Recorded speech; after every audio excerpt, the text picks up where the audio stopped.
Hi guys, Kurukshetra యుద్ధం మొదలవడానికి కారణం ఏంటి? లోకంలో అతి పెద్ద ధర్మయుద్ధం కురుక్షేత్ర యుద్ధం.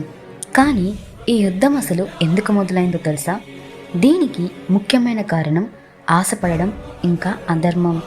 ధృతరాష్ట్రుడు తన కొడుకు దుర్యోధనుడి మీద ఉన్న పిచ్చి ప్రేమతో రాజ్యాన్ని న్యాయంగా రావాల్సిన పాండవులకి ఇవ్వడు. శకుని పైన కుట్రతో పాండవులని మాయాజోదంలో అంటే డైస్ గేమ్లో ఓడిస్తారు. అక్కడితో ఆగకుండా నిండు సభలో ద్రౌపదికి వస్త్రాపహారం చేసి అవమానిస్తారు. ఇదే యుద్ధానికి ప్రధాన కారణం.